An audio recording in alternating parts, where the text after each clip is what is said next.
So, Okay. It says recording in progress. right. It's funny introducing someone who needs no introduction, but Michael Kahn has traveled, done bike touring on 6 continents. He has yet to go to Antarctica and to, I think, Africa. You're missing Africa. Oh, Australia. No, you had Australia. Anyway, he's done presentations at the club before, I think most recently on his trip to Cuba. So in these times when we're really constrained in our travel plans, many of us forget there's some great places to ride really close by. So Michael often does trips to Big Sur, and that's what he's going to talk about here. I don't think, So I here's, know what I can do. What I can do is, Michael. And while Michael might be on mute, remind everybody else to go on mute. Michael, take yourself off mute.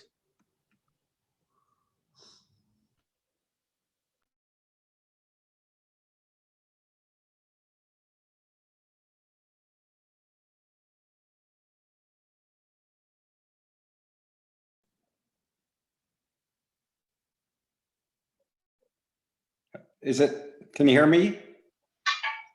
All good, Michael. Hey, can you hear me? Yes. So I'm okay. I should go back to PowerPoint. Yep, go to the PowerPoint.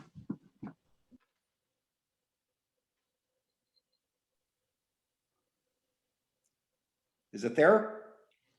Yes, Hello? yes, it is. You can see my screen. Yep, we can see it and we can hear you. Oh, so should I start? You bet. All right. So this is a 3-day trip that I probably do a couple times a year.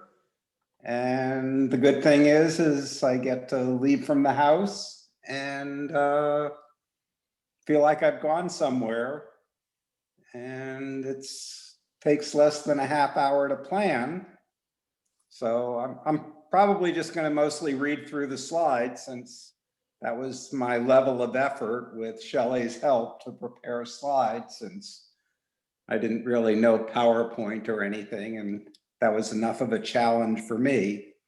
So it's just a 3-day ride. It's a little over 200 miles. And I take Bart to Daly City, and then I go to Santa Cruz, and I either stay in a motel in Santa Cruz, or there's a really nice campground about 7-8 miles south of Santa Cruz. And I think it's considered an Aptos, but it's really close to Soquel. And it's New Brighton, and it's a cliffside overlooking the water. It's pretty spectacular.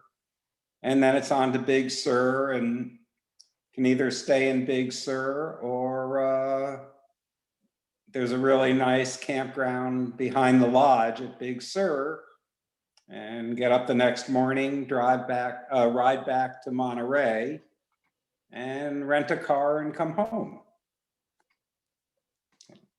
Seem okay? Okay. Okay. Next slide. Okay, the nice Michael, I thing just about- want to say the other thing you could do, of course, is ride to Salinas and take the train, right? I guess I've never done that, but up until a couple days ago, you could ride to San Luis Obispo and take the train, but about 15 miles south of Big Sur, I suspect everybody's seen there's a big washout. So the advantage is that there'll be no traffic coming from the south for quite a while, I suspect. So the preparation, one of the nice things about the ride is you can usually set it up in less than a half hour. So if if you're just going to take off by yourself, you can probably make the decision that morning and get on the road and go do it. I tend to do it during the week just because I don't like the little more traffic that exists. And then I think later on, not advantageous to come back on a Saturday or a Sunday unless you're prepared to make arrangements to leave the rental car down at Oakland Airport as opposed to a drop-off place that's close to home. So I just, the first thing I do is I just make a telephone call for a one-way car rental from Monterey. And that's, it turns out that that's very often a fairly inexpensive proposition. My theory is that there's a lot of business people that fly in from different areas that go down to play golf down in Monterey, and they probably each have cars, and then when they get together, they drop off the cars and they all get in one car and take it back. So there's all these extra cars in Monterey that they're trying to get back to the Bay Area, which is another thing. If you want to ride through 17 Mile Drive and it is a weekend, there's the AT&T and the Concourse d'Elegance, which are 2 weekends that don't let you bicycle through 17 Mile Drive. And there's lots of car rental options. The best one, if it's available and it's priced better than the other, is Enterprise, because that's in downtown and it doesn't have all the extra fees for picking up at an airport spot. Lately, I've started to use Costco Travel because they've had pretty good prices and you can make a reservation without paying in advance. And that not working, then I go to Priceline and Hotwire for pricing, but you have to pay in advance with those two services. And very often you'll see the same price if you book direct, and there is no cancellation penalty, which is nice because if you're planning a couple of days in advance and it's raining, you can just bag the whole thing immediately. If you're going to camp, you don't have to do anything because both of those campgrounds have hike and bike facilities, and that's a no turn away policy. So you get to those two campgrounds and it always says, you know, campground full. But if you're on your bicycle, you're fine. And I think they're like, one's $5, maybe they're both $5. So it certainly is a cheap trip. And yeah, the shower facilities are really nice. The settings are terrific. I mean, if you get there early, it's just a beautiful place to hang out. And one of the places use quarters and the other campground, you buy coins, and I think it takes dollar bills. Any questions? Okay. Anybody hear me? Yeah. Okay, next slide. You almost don't need any route guides or anything, as long as all this, there was something called the Pacific Coast route. It was part of the Bike Centennial, and there's signs all along there. The only downside is that I think lots of times those signs are stolen, which would be annoying. There's probably only 2 or 3 major turns that don't seem reasonable, but it does, you are off of Highway 1 in a number of places on roads that run parallel to it. And it really is fairly remote for the most part. There's an old map that I probably had for 30 years. It's the map from Adventure Cycling, and they're pretty nice maps. They have things like average traffic by time of day and things like that. And it also tells you where you can stop and eat and other campgrounds and things like that. It's a pretty nice system. And a couple years ago, they started an app, and the app is called the Bicycle Route Navigator, which you download. And after you download it, all the adventure cycling maps are in digital form with GPX files. And I've bought a couple of them. They're really pretty terrific. You know, knowing the route very well, they really have just about everything covered. And the other thing is, I've sort of done this so many times that I have my own GPX files. And I guess recently I learned how to make a collection. So I made a collection, and I think if you click on that link, it'll download the GPX files, or, you know, you can just look at them and ride with GPS. And, oh, I guess I must have gotten something from adventure cycling that just explains the app and how it works. I was a little confused at first what the relationship was between the maps and the app. It would seem that the app would be called adventure cycling, but it isn't. And then you download the app, and then you go into the app and you buy the maps from inside the app. So day one is, oh, and I guess, yeah, Shelley figured out how to do this. These are the ride with Jeep. These are my maps, my GPX files that I use. And that's kind of the route from Daly City, going down to, I guess, New Brighton. And let me see if I stretch it. Yeah, it's just about 80 miles. And there really isn't that much climbing. It's pretty flat. And the nice thing is that once you get past Davenport, there's about 17 miles left. And almost always if it's late afternoon, there's a really nice tailwind. So even if you're tired, it's kind of an easy way in. Oh, the other thing that I forgot to mention is, as I've aged, I realized both the Rockridge and Daly City BART station has elevators. I used to lug my bicycle up the stairs, and I just can't do that anymore. So it's nice to use the elevators.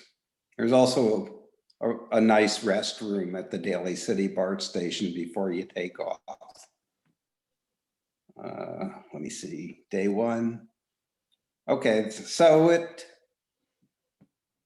still takes a while to get there, to even do the 75 miles. So I try to get on BART reasonably early. The ride is a lot less stressful in terms of just if you take your time, if you do it during daylight savings time. Whenever I try to do it non-daylight savings time, I really feel a little pressure to finish the day, but I ride pretty slowly, so other people might not have that much of a problem. And going out the first day, there's a Starbucks in Half Moon Bay that I usually stop at. And then the original route for the Pacific Coast Highway is to stay on the highway. But when you get to the turnoff for Pescadero, it's kind of a perfect distance to stop and have lunch. And I suspect a lot of people who haven't done this ride but have just ridden in the area are familiar with the grocery store and the sandwiches and the nice picnic area behind the grocery store. And then Davenport is a nice place to stop. Just because you've ridden enough and it's a long ride to go all the way from Pescadero all the way down to Santa Cruz. And yeah, so it's 82 miles if you go to New Brighton State Beach. There's 2 places to eat. That's fairly, I always bring a light because I walked it one time and it's really too far to walk. It's over 2 miles, but the Indian restaurant that's there is probably one of the better Indian restaurants I've eaten at. And then there's a Mexican restaurant in the area too, but that's usually incredibly crowded. Santa Cruz is kind of a different, I usually stay at the Dumpy motel in Santa Cruz. There's nicer motels. I think later on there's a list of the motels. There's a bike shop that I've stopped at in Half Moon Bay that's in a little old Victorian. That's a nice place. And there's a ton of bike shops in Santa Cruz, but there's this co-op called the Bike Church that's open till like or at one time it was open at 9 o'clock till 9 o'clock when I needed it.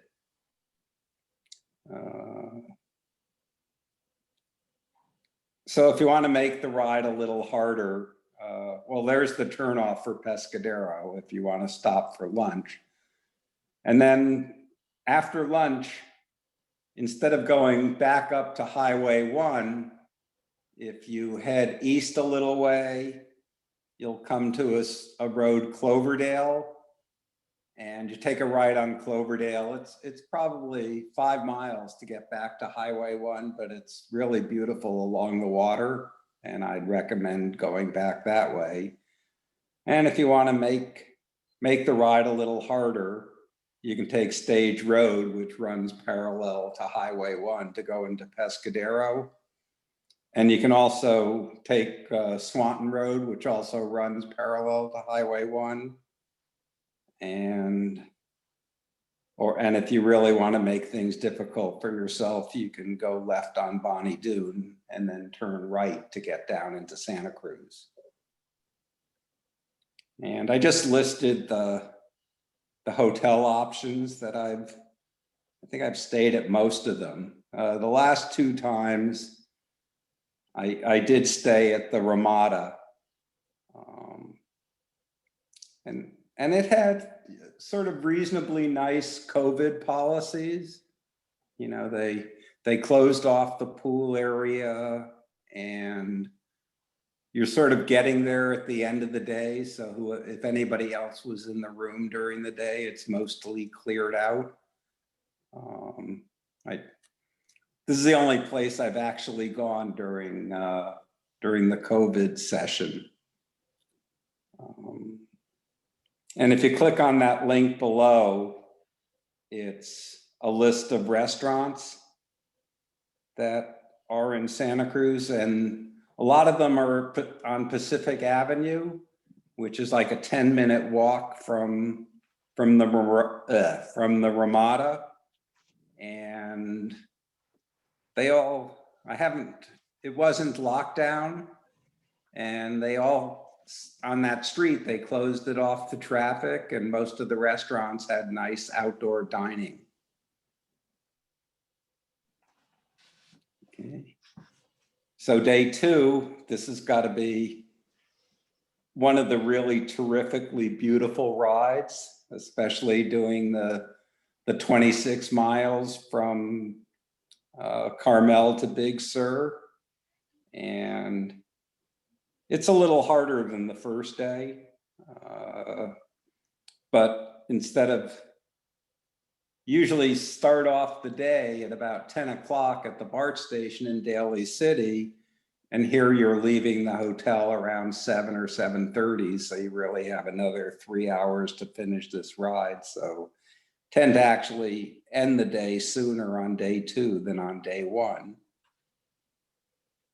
And so these are my stops for day 2. I don't have a I don't have a data plan on my phone, so if I want to read something, if I want to read the New York Times, or I want to check email, I stop at the Starbucks in Aptos and do a download and have my first cup of coffee at the morning. And there's a really nice breakfast place that's about 8 miles from, probably 8 miles from Santa Cruz and 4 or 5 miles from the campground. And it's really nice. They have outdoor dining. They have indoor dining in tents because it's pretty cold there in the morning. So it seems like a pretty safe place to have breakfast during if you're going to do it during COVID times.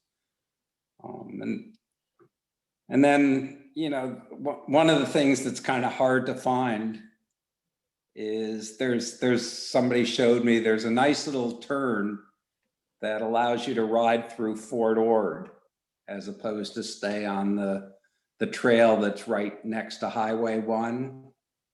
And there's just this hole in the fence.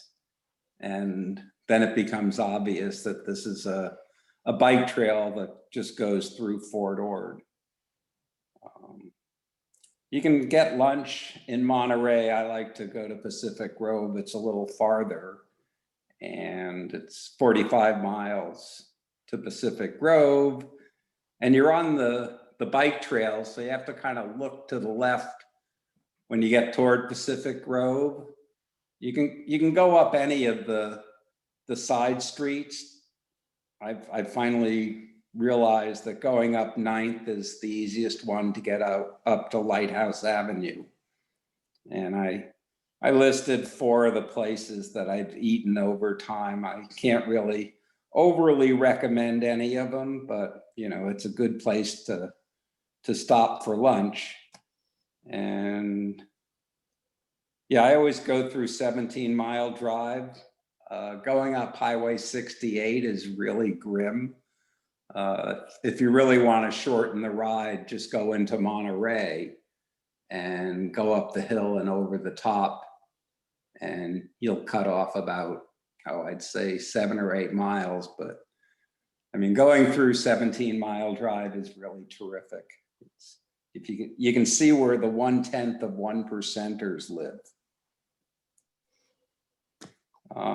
The accommodations in Big Sur, the last 2 times I've stayed at Ripplewood. You know, some of the places are nicer, but I used to stay in cabins at Riverside Cabins, and you can see, I think in 2014 it was $110. I think now it's something like $210. So finding Ripplewood is really nice. It's a nice place. It's close to town, and it's easy to walk down to the river in for dinner. There aren't that many nice dinner options in Big Sur, but if you can talk somebody into sagging for you, you can go up to Nepenthe for dinner, which is a really nice place. And if you really want to impress somebody and they're sagging for you, I guess you could go to the Post Ranch or Vantana. But you don't want to bicycle up there. It's a pretty severe hill to get there. Okay, so the day back is just retracing your steps from the prior day. And I guess this day 3 option, there's a lot of ways. If you're in a hurry and you want to get back to the airport, once you get into Carmel, you just climb Highway 1, which is a terrible climb, and you can get straight to the airport, and it's 35 miles to get to the airport. But if you go 17-mile drive is beautiful. So if you have some time, it's certainly worth going through there again. River Inn has stopped serving breakfast during COVID, but Ripplewood has breakfast. If you're gonna stay at Ripplewood and go there for breakfast, it's all breakfast outside. So wear a parka, it gets pretty cold out there. I've never done this and I've always wanted to. There's a line when I'm driving back to Monterey, especially on a Sunday, there's a line of cars for a tour for the Big Sur lighthouse. And someday I'm determined to do that tour. It's 26 miles to the Starbucks. And then there's 2 options for getting to the Monterey airport. I tend to make my reservation for noon. A 24-hour rental is the same no matter what you put down there for time. And I usually get to the rental place usually between 1 and 1:30, depending on how long I linger at Starbucks or how long I spend eating breakfast. And the other thing that if you're picking up a car at the airport, one of the things that I like to do is just drive around the airport lot to see what they have as a hatchback vehicle, and just ask them if you can take, they usually will give you any vehicle that you want.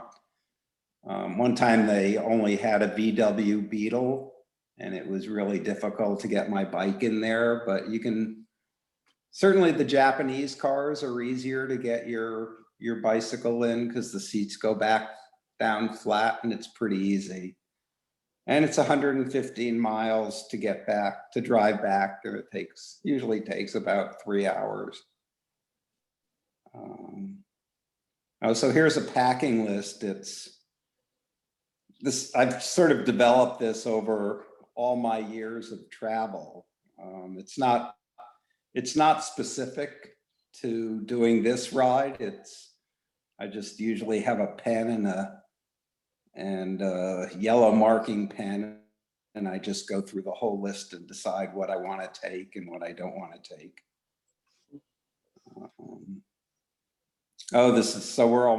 That's pretty much the ride. Here are some other rides that I've done if anyone is interested in any of them. I have spreadsheets for the towns that I've stayed in as I've done these rides. They're all usually between 4 and 6 week trips. And I think almost all of them, except for maybe the early ones, I have blogs for that kind of detail the trip. And here's just a few slides I'll go through. This is the Pigeon Point Lighthouse. This is the, if you need a repair when you're in Pescadero, this is in the picnic area.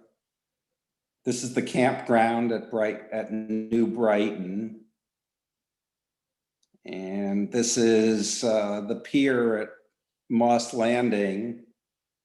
And I'd like to remember the difference between a sea lion and a seal. All I know is that the mnemonic has something to do with which one has ears, but I can't remember which one has ears. Oh, I like the alpaca farm. I usually sort of stop and take pictures there. Here are the artichoke fields. Oh, I don't have a picture, I don't think, of the strawberry fields. As you go through there, you realize how fortunate we are to be bicycling through there. The people who are working there, it's really kind of a difficult scene to watch, and you can't help humming like a Beatles song because the strawberry fields go on forever. And once again, I can't tell if it's a seal or a sea lion. This is Waddell Creek. I usually stop and before you get to Davenport and take a look and watch the kite surfers.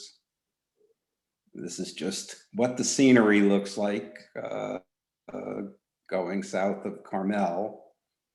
Oh, this is the sign into the golf course. And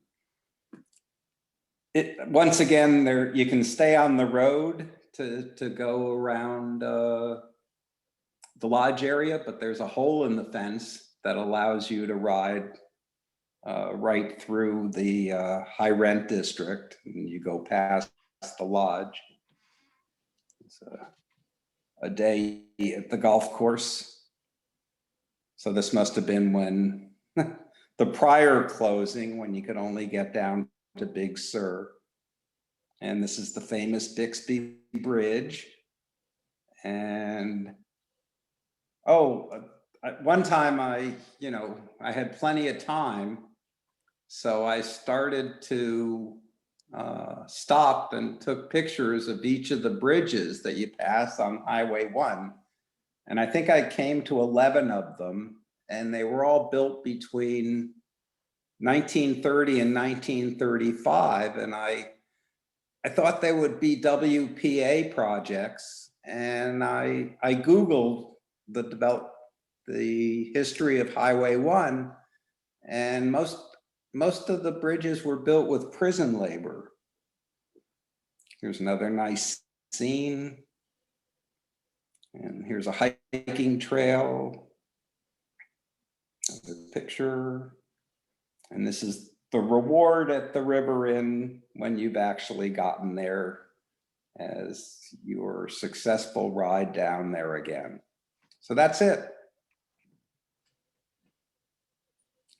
Hello? I have a question. I'm good. Michael, have Yes. you ever, I'm thinking about the middle of March. Have you ever gone then? That the day down to Big Sur, well, is it during daylight savings time? Yes, yeah, would Oh, be, okay, yeah, so, yeah, any time during daylight savings time, it'll be cold in the morning, but either you're carrying your own stuff or you're getting supported, but it's easy to shed layers. It turns out that, if you have a couple of panniers, you have room for everything.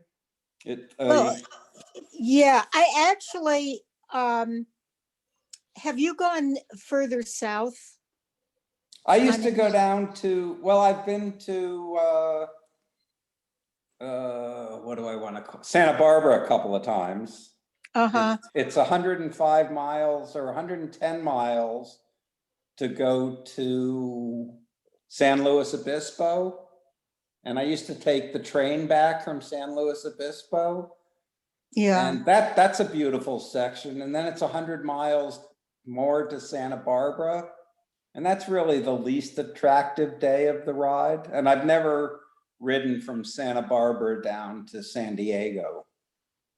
yeah, let me, Margie? Yeah. Actually, late March, early April is a gorgeous time because the wildflowers are blooming. Yeah. You do have a chance of late rains. I've gone probably 8 or 10 times. And I think one time we had pretty heavy rains, which definitely was less attractive. And each Yeah. of those rides, we went on to Malibu. So Michael's right about south of Santa Barbara, after Ventura, it gets more and more crowded. Well, you know what I'm thinking of is actually driving to maybe Paso, doing a ride there, going over to Cambria and going to Ragged Point and staying in Ragged Point and riding up to where the bridge is out. Because, the bridge is out at, I can't remember, Big Creek, Rat Creek? Big Creek or something?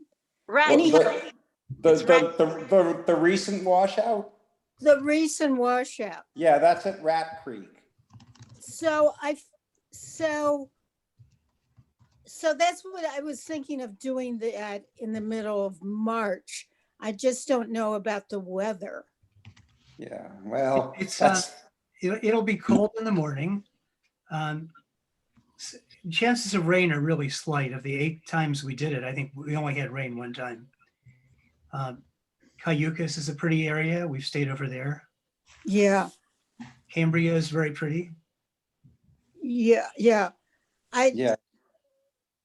And Okay, I was just wondering about the weather. Yeah.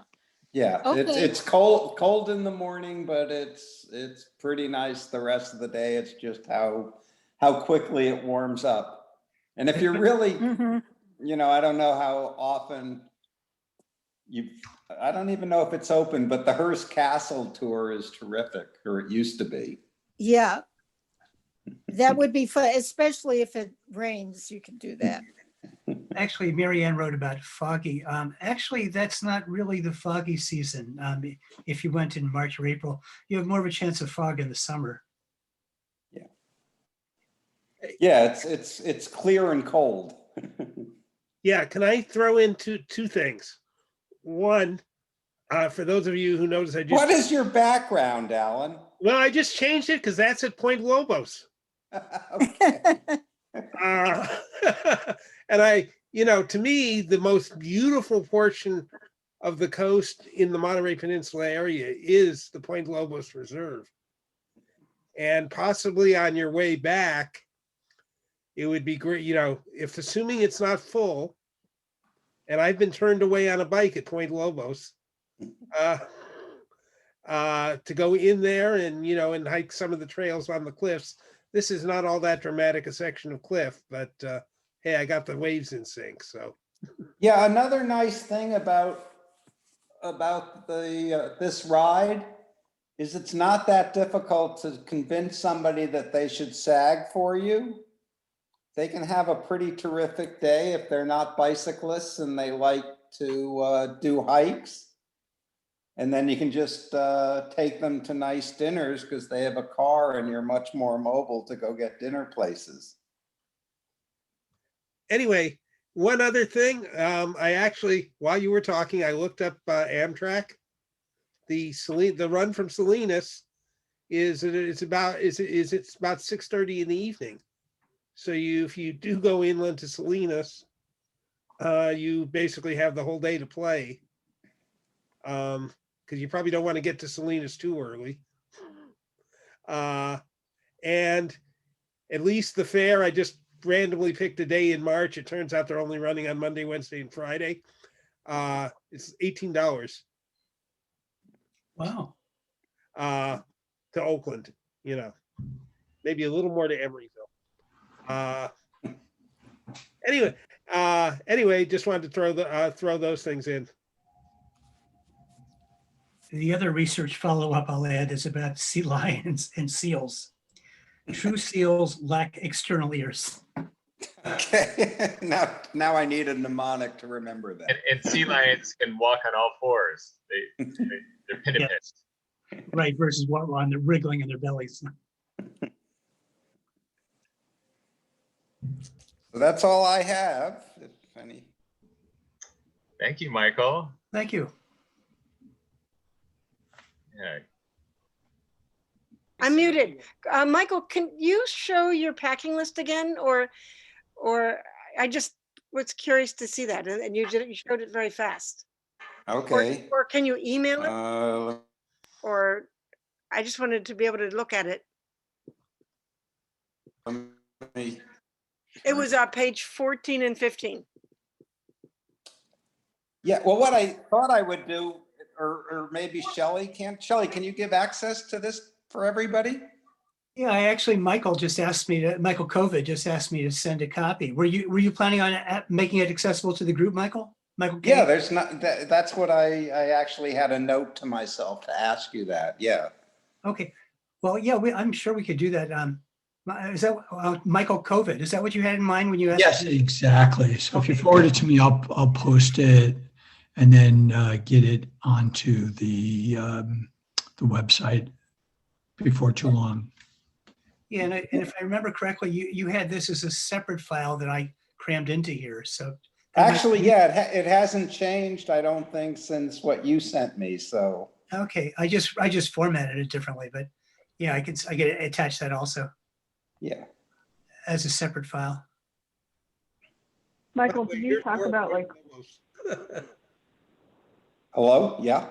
Michael, did you talk about like what kind of bike you have? Or what gear Oh, you I, have? I have a coupled co-motion that I use for touring.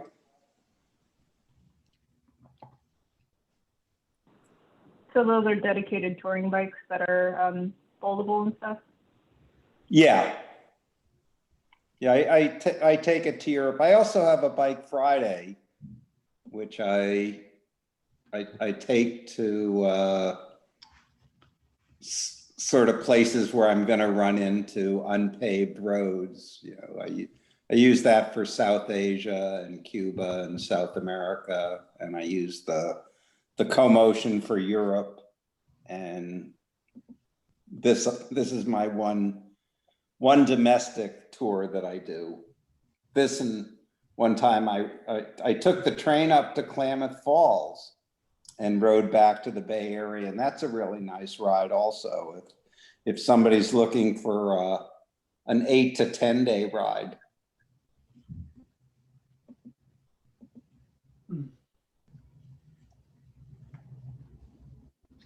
Could be another session.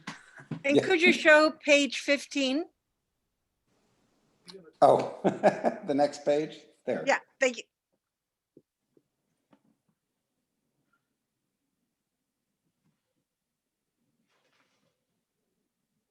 I feel like you carry a lot more stuff than I do. Oh, I I know. don't carry all of this stuff. It really depends Right. where I'm going. I mean, it turns out that whether I'm traveling for 3 days or 6 weeks, a lot of it stays the same, but on a 6-week trip, I just have to take a lot more spare parts and things like that in case to keep me going if I'm out nowhere. I mean, if I'm riding around on this ride, I'm pretty sure I could find my way to a bike shop if I needed it. But yeah, this is an overly extensive list. Yeah, I'm not going to. I'm just looking. There's a Steri pen there. I think I used that in Colombia, and you know, I just thought, okay, if I go to another ride like that where I have to treat the water, I might as well have it on the list because it's sitting somewhere in a closet, and I just want to be reminded of it. Yeah, there's another Michael? thing. Yeah. Oh. When you say COVID, you just mean a face mask? Oh, yeah, the Z's there. The very last thing says COVID. Oh, that's the code. If you look on the right on the list, Okay. those are the codes of the different things, which, you know, if it's no longer COVID, I'm not going to take any of the Z's. If you look up a little. Oh, it's a code. Okay, I see. Okay. Yeah, and if I'm not camping, I'm not going to take any of the X's. Okay. Okay. Codes. Michael, Yeah. did you say if you like did this tour with friends or by yourself, or what's the biggest group you've traveled with to do this ride? One other person. I usually do it solo because I just am sitting home and I think that I want to go do something. Occasionally I've posted it on GPC if I'm And I think once or twice I've had other takers to join me.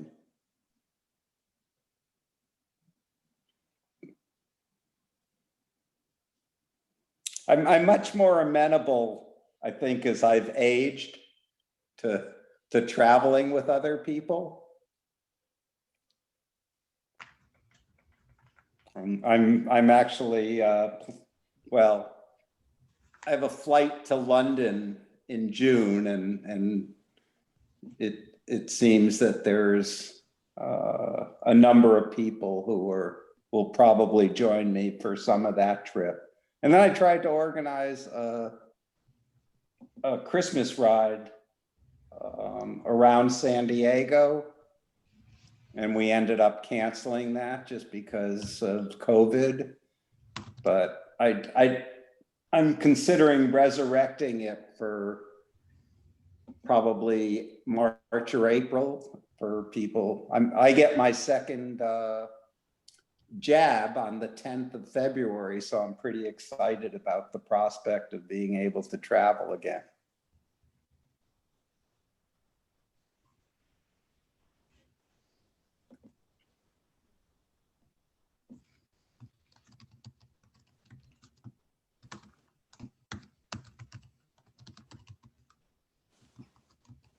Oops.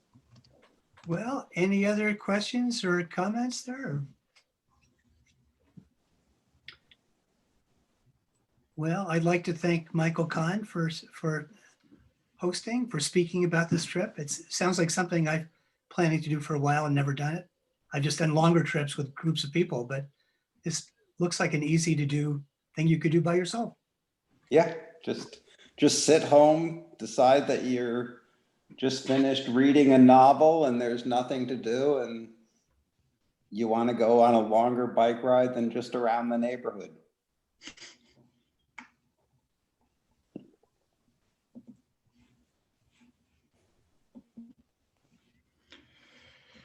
Okay, well, hey, Shelley, would you please put in the chat box the link to our post-event survey? I don't know where am I going to, oh, from where it says file? Where it says chat? Yeah, I've got chat. Okay. I see file in there. Is it to everyone? No, that's not it. Let me do it. Okay. So folks on the phone, we are on the line here. We do a survey at the end and get a little feedback. And so I'm just about to put it in the chat box. If you wouldn't mind, please, posting it for everyone, that would be very appreciated. So, and while I'm doing that, thank you, Michael, for making the time and putting the effort into creating the presentation. Well, it was actually a pleasure. It gave me something to do out of my rut routine. Okay. And Shelley, do you want to wrap up? I thought I just did, but. Okay, then we're done. Good. Okay. Have a good evening, everyone. All right, thank you, everyone. Bye. Thank you, Michael.